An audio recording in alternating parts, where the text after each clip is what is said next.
And I think the reason that I have transitioned is I get somewhere in my career where either I'm not learning or growing enough. And so for me, I get to a point where I'm like, okay, I want that next role. A lot of it is through networking and the importance of having really strong networks.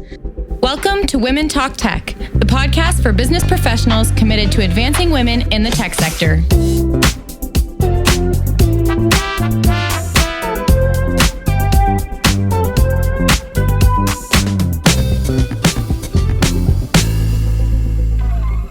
Hi, everyone. Welcome to another episode of Women Talk Tech. I am your host, Marie Wiese, and today my guest is Michelle Joliat.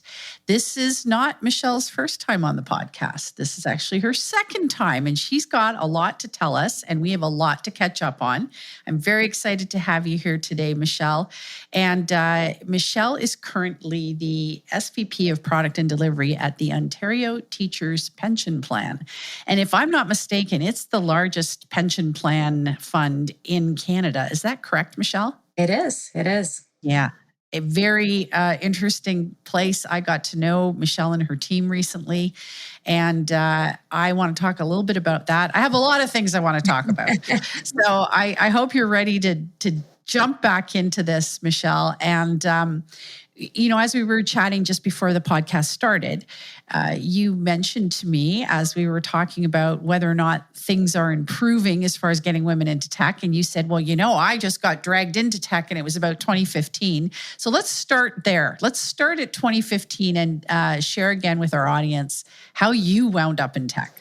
Yeah, that's awesome. So I have a background in management consulting, did that for about 12 years, and then landed at the Royal Bank of Canada, RBC, in 2011, and made the move there and headed up operational transformation across the bank. And then in 2014, all of the COOs across the bank and tried to figure out what they were going to do in terms of this new agile thing that was coming along.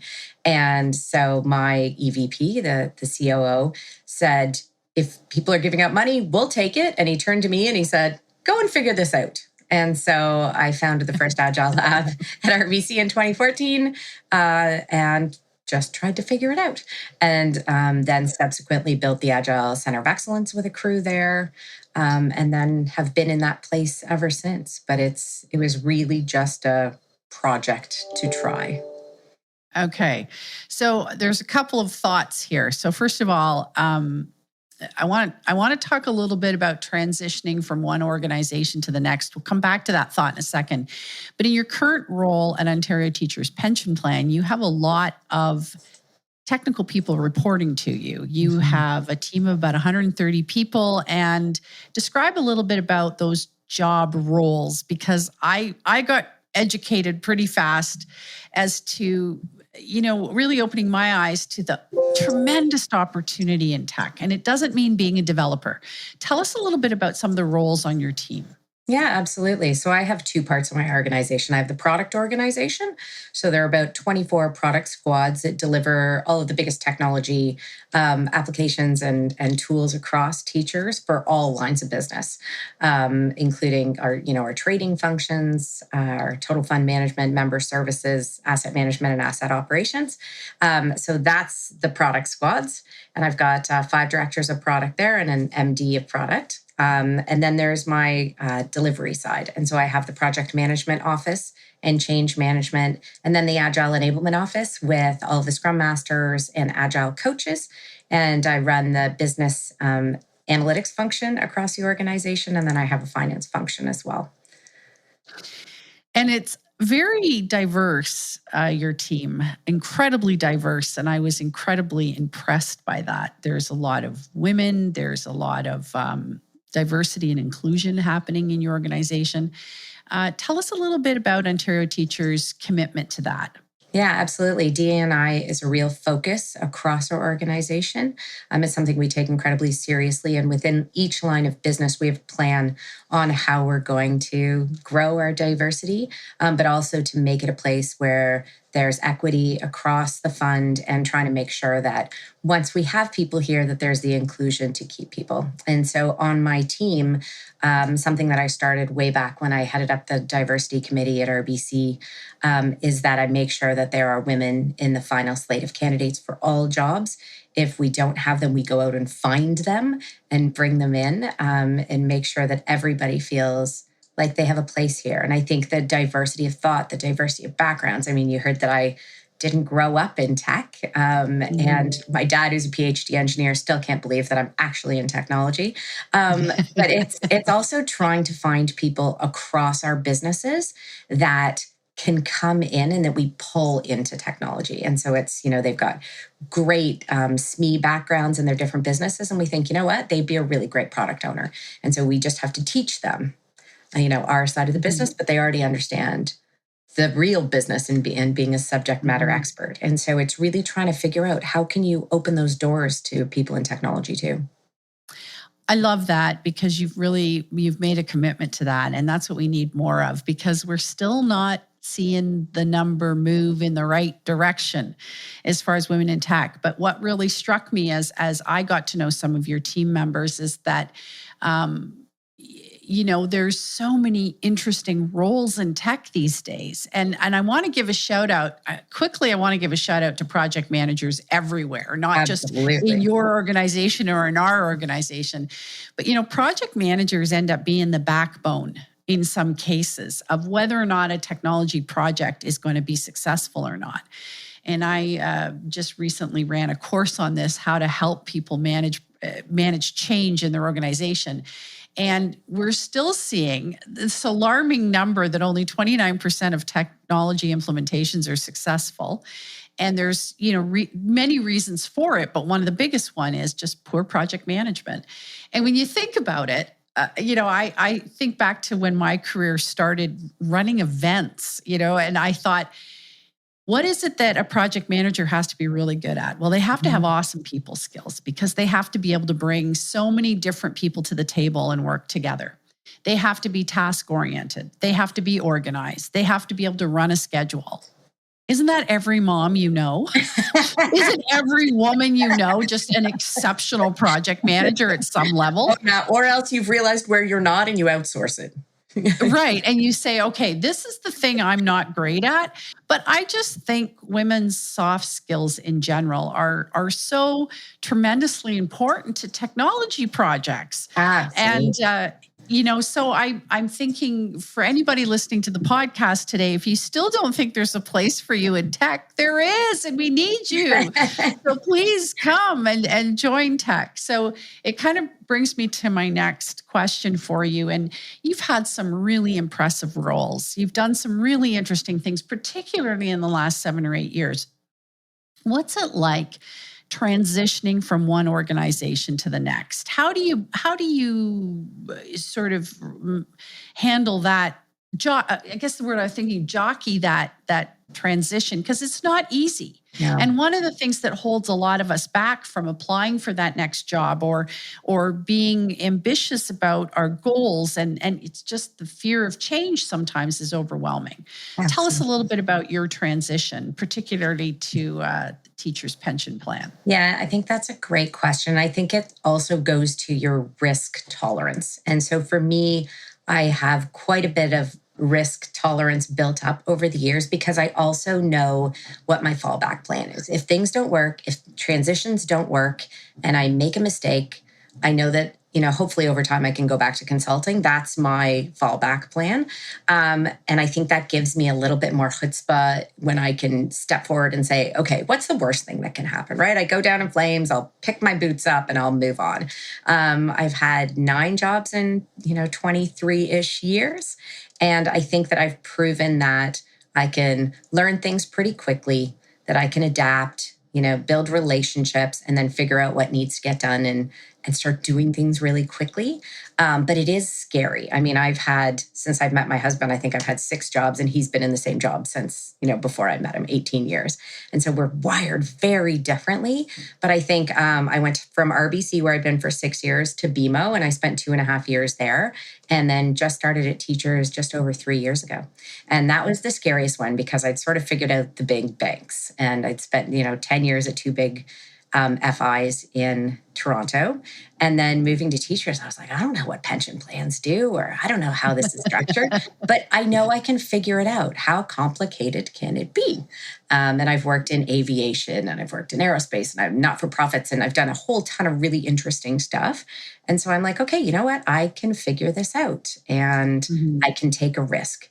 And your point around, it's a lot of work. Like, it really is. I think 3 years in, I'm just starting to take a breath.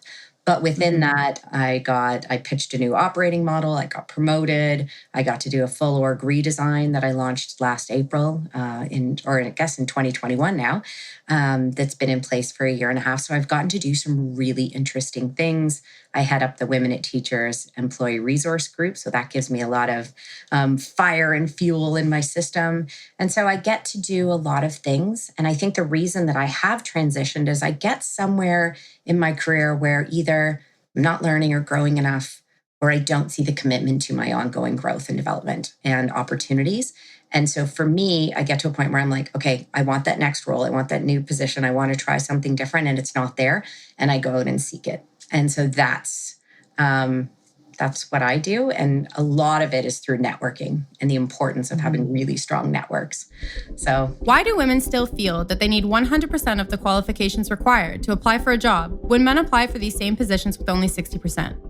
What does ambition mean today for women, and how has that evolved in the workforce over time? Here at Women Talk Tech, we've been thinking a lot about the idea of ambition, and we want to hear from you. That's why we've launched the Women Talk Tech Ambition Survey, to understand how ambition factors into the progression of women in the workforce. So, what does ambition mean to you? Take the anonymous survey now and let us know. Find the survey link in the show notes below or on the Women Talk Tech LinkedIn page. Well, and you've just answered my next question, which is going to be, for our listeners out there, we've launched the ambition survey. What does ambition mean to you? How has it changed maybe in the last few years, particularly after what we all went through during the pandemic?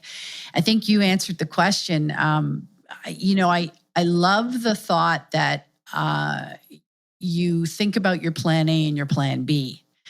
And sometimes we just, for lots of different reasons, because everybody has lots of different things going on in their lives, we don't necessarily think about, where am I going to grow to? What's the next thing? I remember when I first started my business as an entrepreneur, I remember in my head, my plan B was, well, if this doesn't work out, I'll just go find another job. And it was a double-edged sword, I have to tell you, because that was part of my thinking for probably the first 5 years of consulting and trying to grow my business.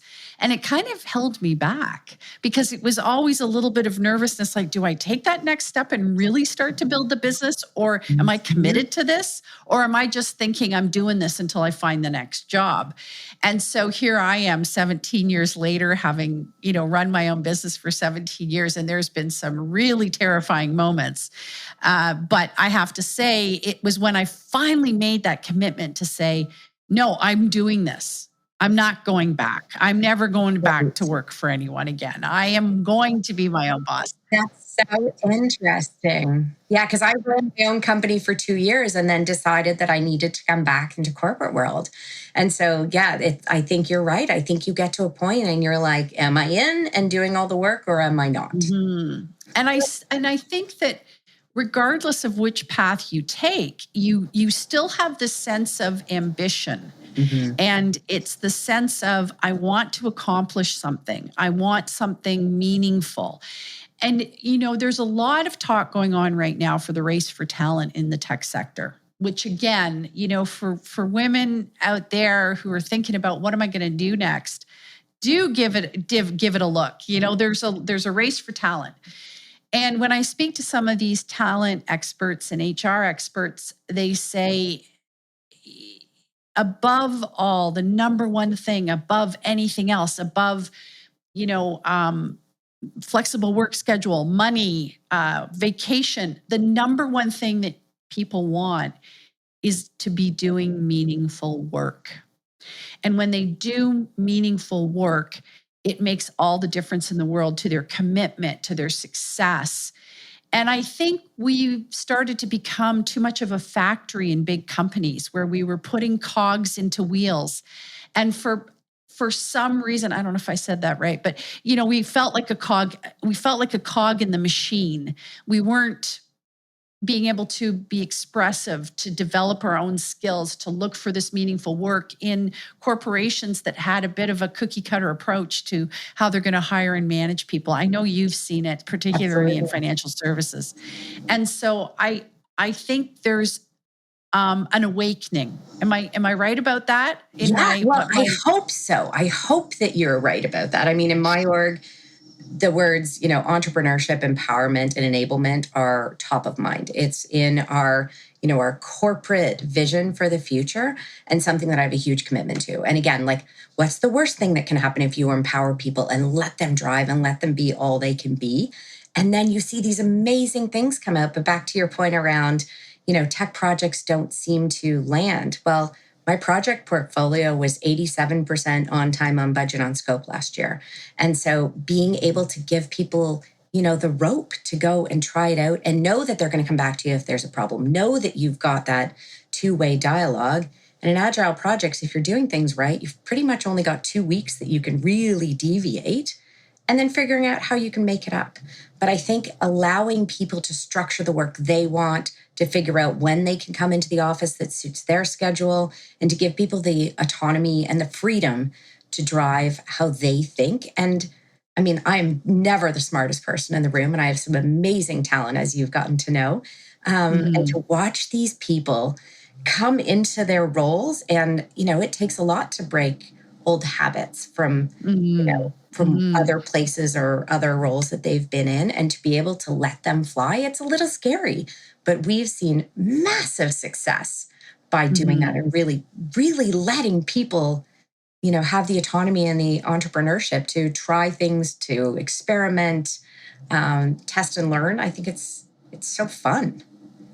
Well, I'm seeing a real. I'm so grateful, and I hope I'm right about this. I hope I'm not just seeing a small sliver, but I'm seeing a real shift as we get more diversity inclusion in senior management roles, more women into senior management roles. I think we're starting to do away with this command and control model that I know I grew up with. I started my career in financial services, and it was very much about command and control. It was very top down, and it led to a lack of autonomy, having a voice, having all those things that you want to have just as a human being, never mind as a woman. Yeah. And I'm starting to see a real shift.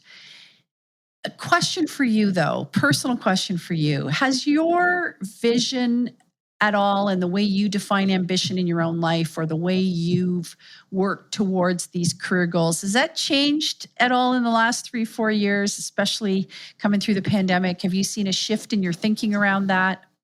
No.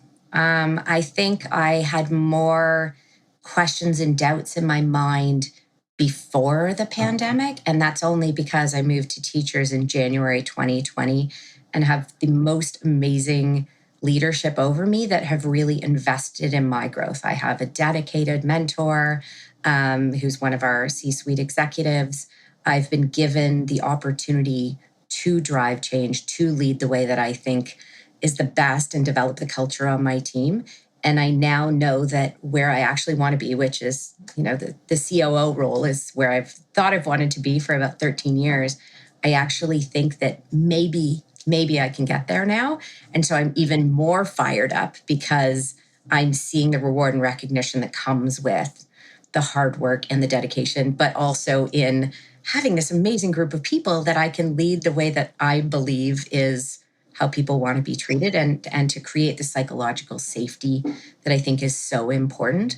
But also, to your other point about being a working mom, right? Like, I have 2 little guys that were 3 and 7 when the pandemic hit. And so it was a slog, but I think I'm a better and more empathetic leader because I am also going through the struggles that a lot of families are, and understanding the give and take. And you know what? We're all trying to be challenged. We're all trying to do good work with purpose. And I think at teachers, we have the purpose, right? The purpose of the organization is very clear, and the work that we do aligns so closely to, driving our investments so that we can continue to pay our members, our 330,000 members, into the future. And so I think it's it's a pretty great vision.